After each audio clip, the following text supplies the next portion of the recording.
Welcome to the Innovation World Young Collaborator podcast series. My name is Arun Bothra. I'm 16 years old and I'm from Chicago, Illinois in the United States of America. And we're at the People of Play's Young Inventor Challenge.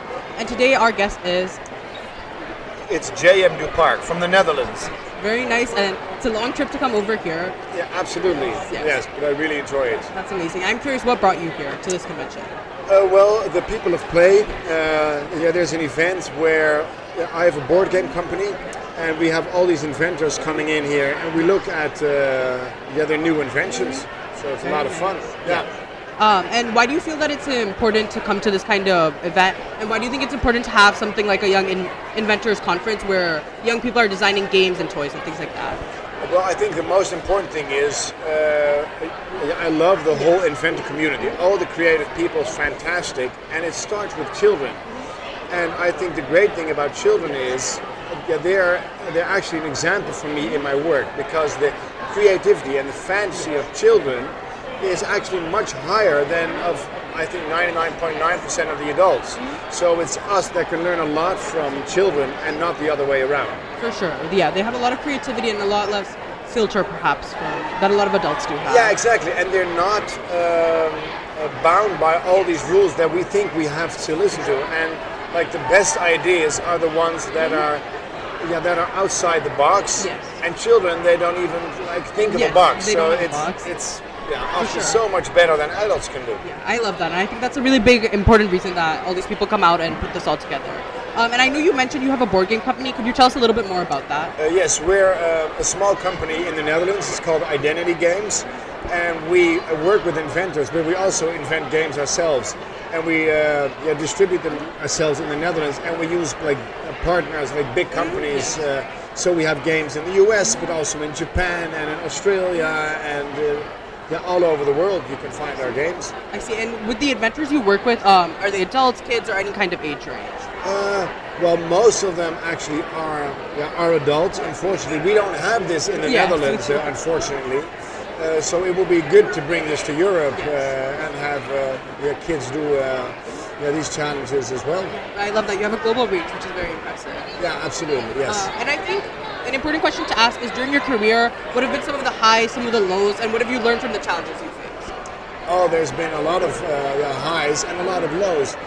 And we love making games that are completely out there and that are so new, and sometimes you have big success because of that, but also sometimes you have big failures.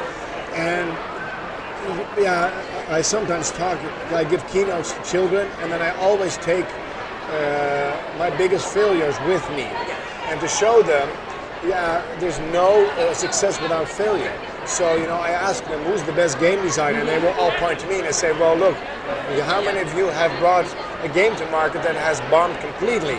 And there's no one that's sticking their hands up. And I said, I have multiple games I've brought to market that have been huge failures. But in doing so, I've also brought a lot of games to the market that have been a success. So to show them that failure is okay, I think is very important. And chances are that the first game you make, that's going to be the big hit. Very small, but if you keep trying and learn from your mistakes, then that's the way to go. That's a great message, because you're right. Without failure, there is no success. And did you mention that you are a smaller company? Yes. So I'm curious, are there any challenges you faced as a smaller company in the toy industry, which has a lot of big giants in it?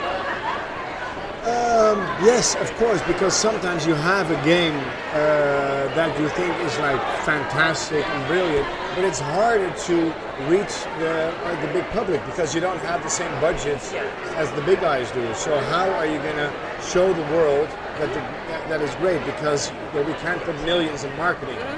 So that's a big challenge for us. So you have to be smart in that department too.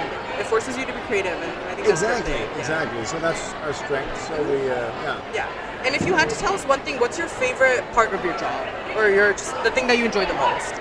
Oh, that's a really mean question, because there are so many things about our industry that's so fantastic, but I think the people, there's no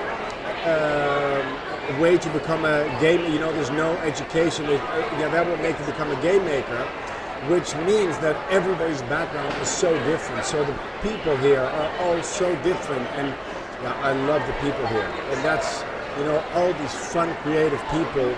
And those are words to live by. I always say you don't stop playing because you grow old, but you grow old because you stop playing. I love that. And all the adults in the toy industry, they never stop playing. So it's like it's still a bunch of kids